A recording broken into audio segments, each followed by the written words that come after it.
오늘 하나님께서 저희에게 주신 은혜의 말씀은 말라기서 1장 6절부터 14절까지의 말씀입니다. 말라기서 1장 6절부터 14절까지의 말씀을 제가 봉독해 드릴 때 여러분의 심령과 귀가 은혜를 경험하시길 바랍니다. 하나님의 말씀입니다. 내 이름을 멸시하는 제사장들아, 나 만군의 여호와가 너희에게 이르기를 아들은 그 아비를 종은 그 주인을 공경하나니 내가 아비일진대 나를 공경함이 어디 있느냐, 내가 주인일진대 나를 두려워함이 어디 있느냐 하나, 너희는 이르기를 우리가 어떻게 주의 이름을 멸시하였느니까 하는도다. 너희가 더러운 떡을 나의 단에 드리고도 말하기를 우리가 어떻게 주를 더럽게 하였나이까 하는도다. 이는 너희가 주의 상은 경멸히 여길 것이라 말함을 인함이니라. 만군의 여호와가 이르노라, 너희가 눈먼 희생으로 드리는 것이 어찌 악하지 아니하며 저는 것 병든 것으로 드리는 것이 어찌 악하지 아니하냐. 이제 그것을 너희 총독에게 드려보라. 그가 너를 기뻐하겠느냐, 너를 간합하겠느냐. 만군의 여호와가 이르노라, 너희는 나 하나님께 은혜를 구하기를 우리를 긍휼히 여기소서 하여 보라. 너희가 이같이 행하였으니 내가 너희 중 하나인들 받겠느냐. 만군의 여호와가 이르노라, 너희가 내 단에 헛되이 불사르지 못하게 하기 위하여 너희 중에 성문을 닫을 자가 있었으면 좋겠도다. 내가 너희를 기뻐하지 아니하며 너희 손으로 드리는 것을 받지도 아니하리라. 만군의 여호와가 이르노라, 해 뜨는 곳에서부터 해 지는 곳까지의 이방 민족 중에서 내 이름이 크게 될 것이라. 각 처에서 내 이름을 위하여 분향하며 깨끗한 제물을 드리리니 이는 내 이름이 이방 민족 중에서 크게 될 것임이니라. 그러나 너희는 말하기를 여호와의 상은 더러웠고 그 위에 있는 실과 곧 식물은 경멸히 여길 것이라 하여 내 이름을 더럽히는도다. 만군의 여호와가 이르노라, 너희가 또 말하기를 이 일이 얼마나 번패스러운고 하며 코웃음하고 토색한 물건과 저는 것 병든 것을 가져왔느니라. 너희가 지같이 헌물을 가져오니 내가 그것을 너희 손에서 받겠느냐, 여호와의 말이니라. 때 가운데 수컷이 있거늘 그 서원하는 일에 흠 있는 것으로 사기하여 내게 드리는 자는 저주를 받으리니 나는 큰 임금이요 내 이름은 열방 중에서 두려워하는 것이 됨이니라. 만군의 여호와의 말이니라. 아멘. 하나님의 말씀이었습니다. 주말이 돼서 이렇게 피곤하고 힘든 중에도 예배 참석한 여러분을 주의 이름으로 환영합니다. 정말 잘 오셨습니다. 오늘도 말씀을 통해서 큰 은혜 주실 줄 믿습니다. 오늘은 말라기서 강의 세 번째를 하려고 합니다. 제목은 껍데기 신앙을 버리라 라고 하는 제목으로 말씀을 나누려고 합니다. 마치 하나님께서 400년의 암흑기간 앞에 마지막으로 하나님이 눈물로 경고하는 하나님의 마지막 눈물의 메시지가 말라기를 통해서 우리에게 전해지고 있습니다.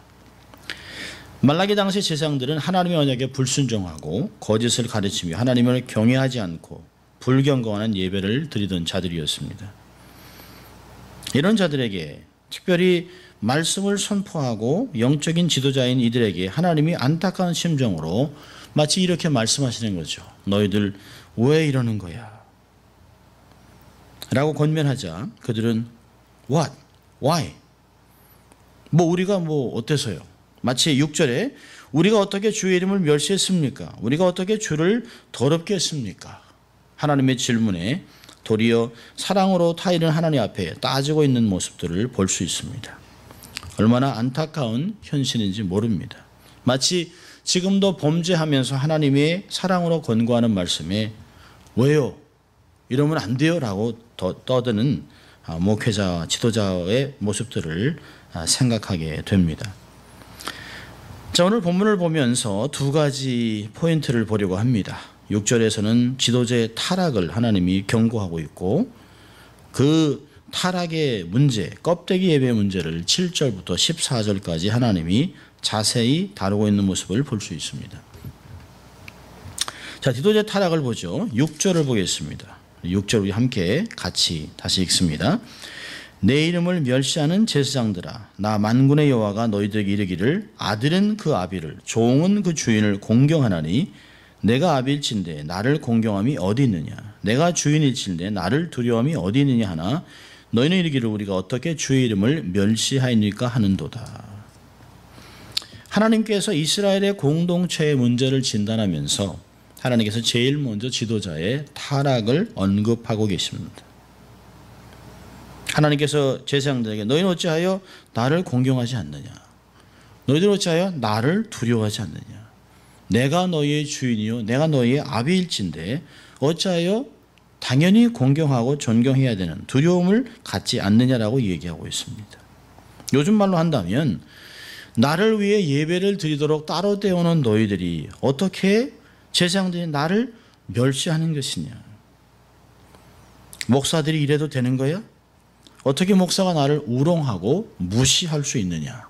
영적인 지도자들이 어떻게 나를 이렇게 함부로 취급할 수 있냐라고 하나님이 질문하시는 것이죠. 여러분, 하나님을 일을 전문적으로 감당하는 영적 지도자들에게 제일 필요한 것이 무엇이겠습니까? 그것은 바로 하나님을 의식하는 삶입니다. 우리가 코람데오 신전의식이라고 얘기하죠. 하나님이 내 앞에 불꽃 같은 눈으로 계시다. 우리와 함께 동행하신다. 그렇기 때문에 그런 하나님 앞에서 늘 하나님의 의도, 하나님의 뜻, 하나님의 마음을 헤아리는 것이 영적인 지도자들이 가장 먼저 해야 될 것입니다. 전도서 12장 13절에서 솔로몬이 이런 이야기를 합니다. 일의 결국을 다 들었으니 하나님을 경외하고 그 명령을 지킬지어다. 이것이 사람의 본분이니라. 여기서 사람의 본분이라고 하는 콜 아담이라고 하는 단어는 사람의 존재 가치는, 사람의 그 가치는 하나님을 경외하고 그분의 말씀을 순종할 때만 사람의 가치가 있다고 얘기하는 것입니다. 모든 사람이라면, 형상을 갖고 있는, 하나님의 형상을 갖고 있는 사람들이라면, 하나님을 알든 알지 못하든 모든 사람들이라면 다 하나님을 경외해야 된다라고 솔로몬은 가르치고 있습니다. 신명기 6장에서는 하나님의 선택된 백성 이스라엘에게 이렇게 말씀합니다. 이스라엘아 들으라. 우리 하나님 여호와는 오직 하나인 여호와시니 너는 마음을 다하고 성품을 다하고 힘을 다하여 내 하나님 여호와를 사랑하라. 한 분 하나님을 마음과 성품과 힘을 다하여 온 인격을 동원하여 하나님을 사랑하라고 하는 명령을 주고 있습니다. 사람의 본분이 하나님을 사랑하고 하나님을 경외하고 그의 명령을 지키는 것이라면 영적인 지도자들이야 얼마나 더 해야 되겠습니까? 그런데 문제는 이스라엘의 영적 지도자들에게는 이러한 마음이 없었다는 것입니다. 이스라엘 백성들이 타락하고 하나님의 말씀을 지키지 않고 영적 생활이 무너진 근본적인 원인은 바로 영적 지도자들이 하나님을 공경하지 않는 데 있다는 것이죠. 이것이 오늘 본문의 요점입니다. 하나님을 경외하거나 두려워하지 않기 때문에 사람을 의식하고 사람들을 두려워하고 사람들이 하는 것, 요구하는 것을 따라서 타락하게 되는 것이죠. 여러분, 영적 지도자들이 갖춰야 될 가장 기본은 무엇일까요? 실력이 좀 떨어져도 괜찮습니다. 외모가 좀 떨어져도 괜찮습니다. 부족해도 괜찮습니다. 그러니까 중요한 것은 하나님을 공경하는 마음입니다. 그런데 안타깝게도 이 말라기 당대의 제사장 가운데 하나님을 공경하는 사람이 하나도 없었습니다. 하나님을 공경하라고 말씀을 가르치고 외치는 자들이 하나님을 무시하는데 어느 누가 하나님을 공경하겠습니까? 얼마나 기가 막힌 상황이 영적인 공동체 하에서 벌어지고 있습니까? 여러분, 부활하신 주님께서 자기를 3번이나 부인한 베드로를 찾아오셨습니다. 그를 회복하기 위해서, 그를 사용하기 위해서, 그를 하나님의 사역을 감당한 종으로 삼기 위해서 베드로를 찾아오신 주님께서 베드로에게 질문하신 것이 뭐냐면, 내가 이 사람보다 나를 더 사랑하느냐? 이 모든 것, 내가 익숙한 어부, 내가 익숙한 이 업, 물고기 잡는 잔뼈 굵은 이런 모든 경험, 이 사람들보다 다 직업보다 나를 더 사랑하느냐? 라고 베드로에게 3번이나 질문하셨습니다. 베드로는 두려움 가운데 내가 주를 사랑하는 줄을 주께서 아십니다라고 고백합니다. 베드로부터 사랑의 고백을 받은 예수님께서 비로소 베드로에게 이렇게 이야기합니다. 내 양을 먹이라. 내 양을 치라. 여러분, 주님께서 우리에게 하신 말씀이 뭡니까? 내 실력도 아니고 너의 잘남도 아니고 너의 인맥도 아니고 너의 경험도 아니고 내게 맡긴 양떼를 목양할 수 있는 단 한 가지 조건은 끊임없이 나를 사랑하고 내게 집중하고 내가 주는 은혜를 경험하고 내가 주는 힘을 받아서 그걸 가지고 양무리를 선비라고 하는 것입니다.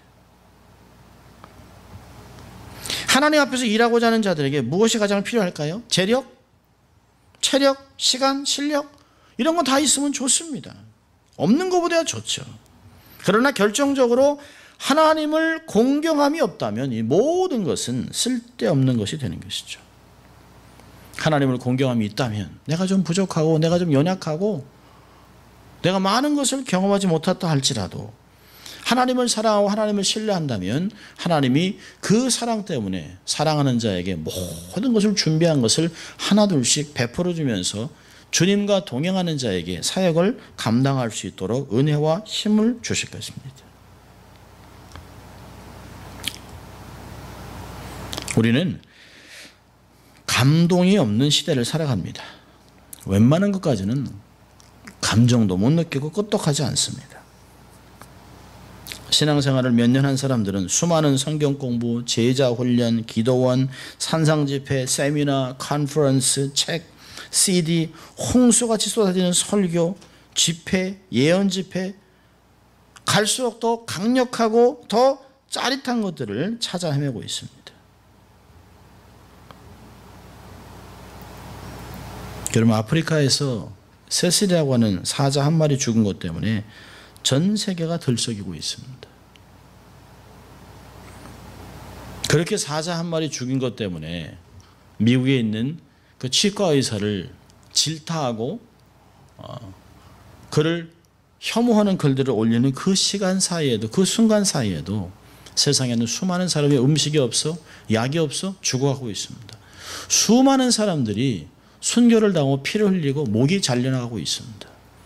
그런 사람들, 하나님의 형상을 갖고 있는 자들이 죽어가고 있는 삶의 현장에 대해서는 아무 감동도, 아무 불쌍한 마음도, 긍휼한 마음도 없지만 사람들이 좋아했던 한 마리의 사자가 죽은 것 때문에 온 세계가 들끓고 있습니다. 어디에 관심이 있습니까?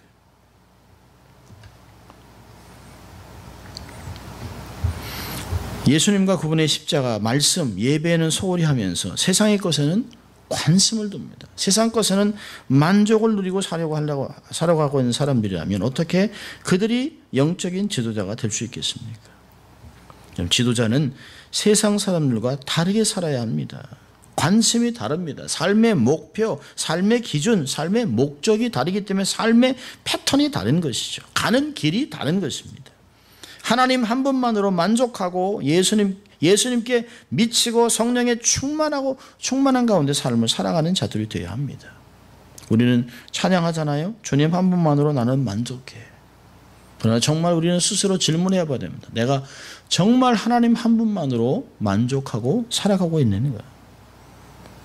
주님 외에도 많은 것들을 소유해야만 만족하고 넉넉하고 자랑스러운 인생이 아닌가를 우리는 돌아봐야 합니다. 우리가 정말 주님 한 분만으로 만족한다면 주님을 위해 삶을 헌신해야 되는 것이죠. 말라기는 7절부터 14절까지 주의 이름을 멸시하는 제사장들이 드리는 껍데기 예배에 대해서 문제를 제기하고 있습니다. 하나님을 공경하지 않고 하나님을 경외하지 않기 때문에 신앙생활을 멋대로 하고 예배가 무너지는 것입니다. 여러분, 하나님을 공경하는지 안 하는지는 그 드리는 예배를 보면 알 수 있어요. 예수님을 진정으로 사랑하고 예수님 앞에 영광 돌리기 원하는 교회 가보면 예배가 살아있습니다. 예배가 경건합니다. 그 속에 생명력이 꿈틀꿈틀거립니다. 어떻게 하면 하나님 앞에 영광을 돌릴까? 어떻게 하면 하나님의 뜻을 조금이라도 더 깨달아 이 세상에서 그 뜻을 이루어드릴까를 생각하며 삶의 최대의 관심을 두고 있는 것을 볼 수 있습니다. 모든 환경은 다 준비되고 최고의 악기와 최고의 환경을 가졌지만 마음이 식어 있는 형식적인 예배도 있습니다. 여러분, 말라기 시대에는 어떠한 예배를 드렸는가? 하나님을 공경하는 것이 없으니까 예배가 형식만 남았습니다. 하나님께서 지도자들에게 이렇게 질문했어요. 너희들이 왜 나를 공경하지 않느냐라고 했더니 정말 못된 송아지 엉덩이에 뿔 난다는 식으로 종교 지도자들이 이렇게 대답합니다. 우리가 어떻게 주의 이름을 멸시했습니까? 하나님, 우리가 안 한 것이 뭐 있습니까? 제사 드릴 거 다 드리고 할 거 다 하고 예배 드리고 새벽기도 하고 교회에서 봉사 다 하고 다 하는데 왜 하나님 우리에게 이런 말씀하십니까? 외적인 형식을 갖고 하나님 앞에 따지고 있습니다. 이럴 때 준엄하게 주님께서 심판하신 내용이 7절과 8절에 나와 있습니다. 7절 8절을 이렇게 얘기합니다. 너희가 더러운 떡을 나의 단에 드리고도 말하기를 우리가 어떻게 주를 더럽게 하였나이까 하는도다. 이는 너희가 주의 상은 경멸히 여길 것이라 말함을 인함이니라. 만군의 여호와가 이르노라. 너희가 눈먼 희생으로 드리는 것이 어찌 악하지 아니하며 저는 것 병든 것으로 드리는 것이 어찌 악하지 아니하냐.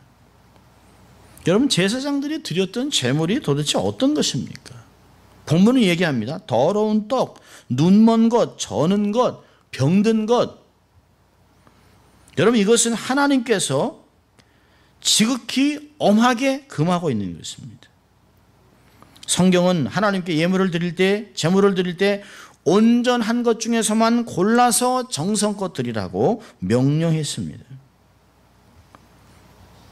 이건 구약에서 하나님께 제사를 드린다라고 하는 제사는 sacrifice라는 말입니다. 이 sacrifice라는 말은 제사는 희생이라는 말과 동의어죠. 다시 얘기한다면 주님께 제사를 드린다라고 하는 것은 주님께 희생을 드린다. 신약적으로 주님께 예배를 드리는 것은 나의 삶과 모든 것을 주님께 희생해서 드린다라고 하는 의미가 있는 것입니다. 그러면 희생이 없는 제물이 있을 수 있을까요? 없습니다. 우리가 주일 예배, 금요 예배 이런 주를 위해 헌신하는 것도 다 사실 기쁨으로 하지만 우리가 하고 싶은 것 다 절제하면서 하나님 앞에 희생을 드리는 것 아니겠습니까? 여러분, 제사라고 하는 것은 내게 손해가 있어야 하는 것이에요. 아픔이 있어야 합니다. 불편함이 있어야 합니다. 내게 가장 귀한 것을 포기함으로 하나님께 헌신을 보여드리는 것이 바로 희생이죠. 우리가 예배 드리는 것 자체에 희생이 포함되어 있습니다. 그렇다면 희생이 없다면 그것은 진정한 예배가 아닌 것이죠. 우리는 스스로 질문해야 됩니다. 우리는 누구의 희생을 들고 하나님께 나오고 있습니까? 성경은 예수 그리스도의 희생을 대신 들고 나오고 있다고 얘기합니다. 우리의 모든 죄를 당신의 어깨에 다 짊어지고 십자가에 돌아가신 어린 양 대신 예수 그리스도, 그분의 공로를 우리가 힘입어 주님께 나오는 것입니다. 그런 의미에서 우리는 정말 예배를 가장 고귀한 시간에 드려야 합니다. 시간이 없고 할 일이 너무 많지만 바쁜 시간을 쪼개서 따로 떼어서 가장 귀한 첫 것을 일주일의 첫날인 주일날 하나님께 드리는 것입니다.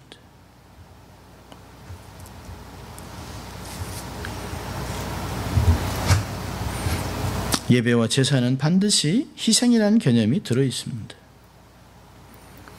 고귀한 시간과 재물을 주님께 바치는 것이 바로 예배입니다.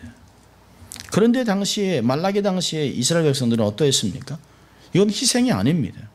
희생 제물로 눈먼 소나 말, 즉 가지고 있어 봤자 골치 아프고 없었으면 좋겠다고 하는 것을 주님께 바쳤습니다. 절뚝절뚝해서 데리고 다니기 힘든 짐승을 갖다 바쳤습니다. 한마디로 말해서 없애고 싶은 동물들만 갖다 바치는데 이게 무슨 희생입니까? 우리식으로 말한다면 쓰레기, 쓰다 버릴 것 같은 것만 다 바쳤습니다. 이래서는 안 되는 것이죠. 하나님은 우리에게 가장 귀한 유일한 독생자 예수 그리스도를 아낌없이 십자가에 내두셨습니다. 로마서 5장 7절과 8절 10절에서는 우리가 죄인 되었을 때, 우리가 원수 되었을 때 하나님께서 우리를 사랑하는 것 때문에 아들 예수 그리스도에게 우리 모든 죄를 전가해서 십자가에 내어주심으로 하나님 우리를 얼마나 사랑하셨는가를 증명하셨다라고 얘기하셨습니다. 우리는 얼마나 감사하고 얼마나 감격하고 얼마나 기쁨으로 하나님께 예배를 드려야 되겠습니까? 그런데 하나도 감사하지 아니하고 하나님께 고귀한 희생을 드리는 것이 아님에도 불구하고 하나님은 오랫동안 참으시고 지금 이 자리까지 성숙해질 때를 기다리면서 자비와 긍휼을 베풀면서 기다리셨습니다. 여러분, 이런 하나님 앞에 우리가 드리는 것이 어떤 것인들 아깝겠습니까? 왜 우리가 하나님께 드리는 것이 아깝습니까? 감사가 없기 때문에 그렇습니다. 하나님을 향한 감사와 감격이 식으니까 하나님 앞에 함부로 행하고 불손해지는 것이죠. 여러분, 8절부터 하나님께서 이스라엘 사람들에게 하시는 하나님의 탄식하시는 말씀을 들어보시기 바랍니다. 8절입니다. 우리 8절 읽습니다. 만군의 여호와가 이르노라 너희가 눈먼 희생으로 드리는 것이 어찌 악하지 아니하며 저는 것 병든 것으로 드리는 것이 어찌 악하지 아니하냐. 이제 그것을 너희 총독에게 드려보라. 그가 너를 기뻐하겠느냐 너를 간합하겠느냐. 하나님이 타락한 제사장, 하나님의 이름을 멸시하는 제사장들에게 이렇게 얘기합니다. 너희들 내게 드리는 그 제물 너희들 총독에게 한번 갖다 줘봐라. 더러운 떡, 눈먼 짐승, 병든 것, 이 세상의 리더한테 한번 갖다 줘봐라. 선물로 어떻게 되나.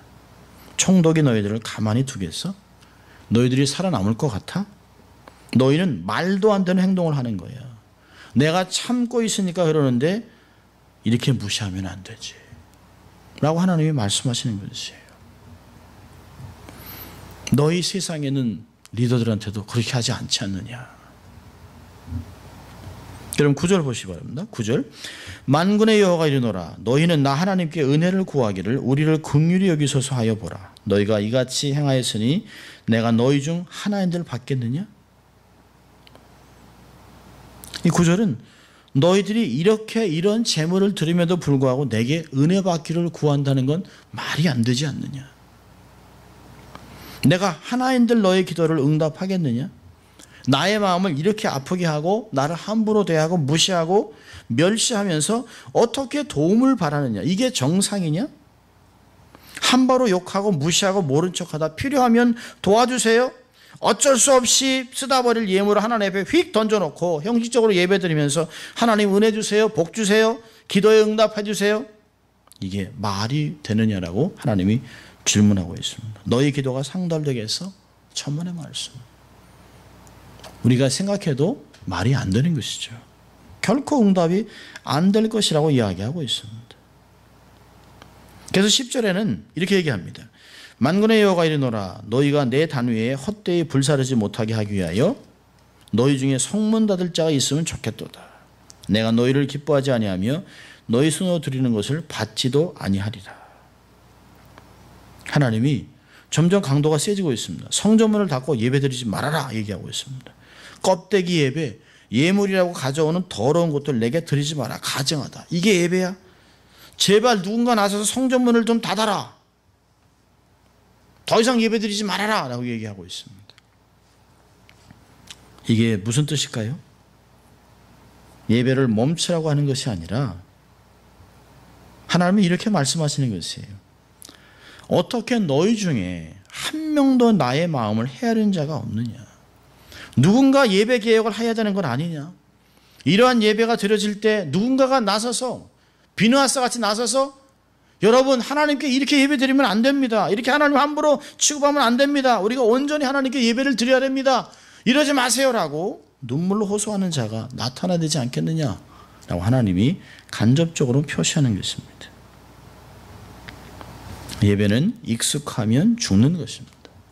날마다 매번마다 새로워져야 끊임없이 개혁되어야 되는 것입니다. 자, 11절에는요. 하나님이 이렇게 말씀하십니다. 만군의 여호와가 이르노라 해 뜨는 곳에서부터 해 지는 곳까지 이방 민족 중에서 내 이름이 크게 될 것이라. 각처에서 내 이름을 위하여 분향하며 깨끗한 제물을 드리리니 이는 내 이름이 이방 민족 중에서 크게 될 것임이니라. 세상의 이방 모든 민족 중에서 내가 크게 될 것이라 하나님 말씀하고 있습니다. 너희들이 나를 이렇게 함부로 취급해도 나를 멸시해도 나는 여전히 능력의 하나님이니라. 마치 남편이 자기를 함부로 취급하고 무시하는 아내에게 이렇게 얘기하는 것 같습니다. 당신만 나를 이렇게 함부로 취급하지 밖에 나가면 모두 나를 존중하고 머리를 숙여. 그거나 알고 나한테 이러는 거예요? 하나님이요. 자기 언약 백성들에게 너희들이 뭘 믿고 나를 이렇게 무시하는 거예요? 너보다 더한 이방 나라 강국들도 나한테 머리를 숙이고 경배하는데 너희는 어찌하여 나를 이렇게 함부로 취급하느냐? 나는 여전히 큰 하나님이요 모든 민족에서 큰 하나님이 될 것이라 얘기하고 있습니다. 다섯 번째로 12절 13절입니다. 그러나 너희는 말하기를 여호와의 상은 더러웠고 그 위에 있는 실과 곧 식물은 경멸히 여길 것이라 하여 내 이름을 더럽히는도다. 만군의 여호와가 이르노라 너희가 또 말하기를 이 일이 얼마나 번패스러운고 하며 코웃음하고 토색한 물건과 저는 것 병든 것을 가져왔느니라.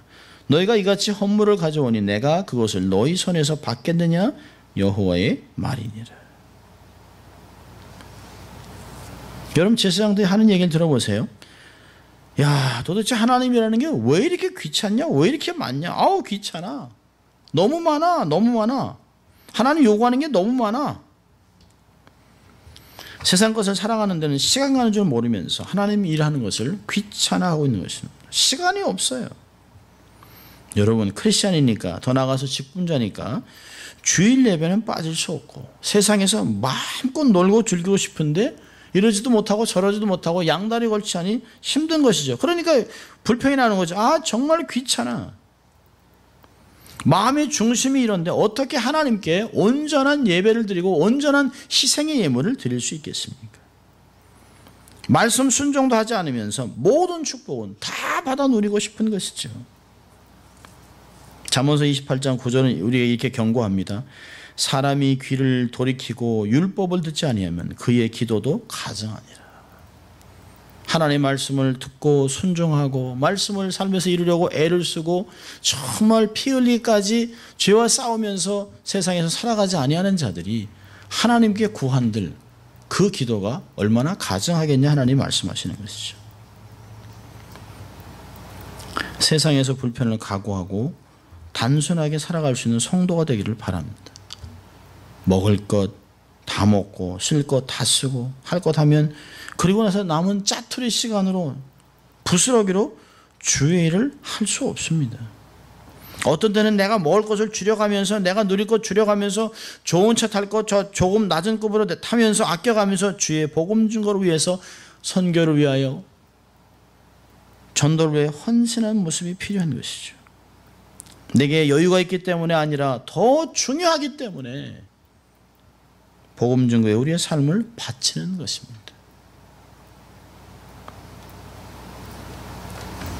인생에서 외적인 환경이란 아무리 채워져도 만족함이 없습니다. 마치 바닷물을 마시는 그래서 결코 갈증을 해서 얻을 수 없는 그런 모습입니다. 만족을 얻을 수 없습니다.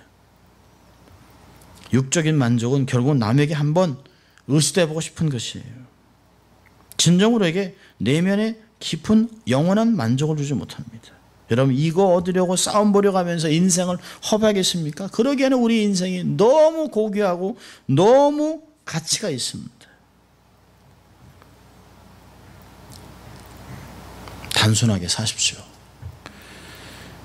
단순하게 주를 위해 살아가면서 하루에 세 끼 먹는 것으로 만족하고 조촐하게 검소하게 하면서 시간을 아끼고 재물을 아끼고 재능을 가지고 다 동원해서 하나님의 영광을 위해서 사용하고 희생으로 바치는 것, 하나님의 영광을 위해서 내 삶을 정말 끝까지 다 사용하는 것, 그것이 하나님이 요구하시는 것입니다. 물질적인 가치를 영적인 가치로 바꿔놓고 생명으로 바꿔놓고 영혼으로 바꾸는 것, 이것이 바로 하나님의 백성들의 진정한 사명이라는 것을 깨닫고 살아야 합니다. 하나님 오늘도 예배자를 찾고 있습니다. 온 세상에 수많은 사람이 소위 예배를 드린다고 하지만 하나님이 여전히 그 중에서도 참된 예배자를 찾고 있습니다. 매번 제사를 드리고 있던 이스라엘 공동체에서도 하나님이 말씀하셨습니다. 요한복음 4장 23절 24절에 아버지께 참으로 예배하는 자들은 신령과 진정으로 예배할 때가 오나니 곧 이때라. 아버지께서는 이렇게 자기에게 예배하는 자들을 찾으시느니라. 하나님은 영이시니 예배하는 자가 신령과 진정으로 예배할지니라. 많은 사람이 예배라고 하는 포맷을 갖고 있지만 그 중에 신령과 진정으로 하나님이 찾으시는 신령과 진정으로 예배드리는 자를 많이 없다는 거죠. 그런 자들을 하나님이 뽑고 찾는 것입니다. 여러분 기억하십시오. 우리가 예배 안 드려도 하나님께서는 다른 사람을 통해서 예배를 받습니다. 영광을 거두십니다. 그러나 우리가 신령과 진정으로 하나님 앞에 참된 예배를 드린 자가 될 때 하나님께서 우리를 통해서 영광을 얻으시고 큰 일을 하신다고 하는 것입니다. 참된 예배는 뭘까요? 저는 세 가지로 정의를 내리고 말씀을 마치려고 합니다. 참된 예배는 첫째로 하나님을 끊임없이 바라보는 것입니다. 히브리서 12장 2절에 믿음의 주여 온전케 하시는 예수 그리스도를 바라보자. 바라보고 또 바라보고 하는 가운데 그를 점점 닮아가는 것입니다. 우리의 소원이 뭘까요? 우리의 진정한 소원은 그분과 같이 되는 것입니다. 에베소 5장 1절은 우리에게 얘기합니다. 하나님께 사랑을 받은 자 같이 그를 닮아가는 자가 되라. Imitating God. 우리는 사람을 닮아가는 것이 아닙니다. 하나님을 닮아가기 위해 존재하는 것입니다. To be like God. 끊임없이 그분과 같이 생각하고 그분과 같이 말하고 그분과 같이 사역을 감당하기에 그분을 바라보는 사람이 되어야 합니다. 예배는 하나님을 끊임없이 바라고 그분만을 집중하는 것입니다. 두 번째는 참된 예배는 하나님의 임재를 경험하는 것입니다. 코이노니아의 거룩한 교제가 예배 속에 있습니다. 하나님께 드리고 하나님께 받고 영적인 교류가 있는 예배. 하늘문이 활짝 열린 가운데 하나님의 임재가 이곳에 임하고 하나님이 이곳에 가득 채웠다가 영광이 가득 찬 이사야가 보았던 하나님의 영광을 우리의 삶에서 경험하는 것입니다. 하나님이 함께 하신다. 이런 상황 속에도 하나님이 나와 동행한다는 것을 경험하는 것이에요. 마지막으로 세 번째로 참된 예배는 세상을 이기는 힘을 얻는 것입니다.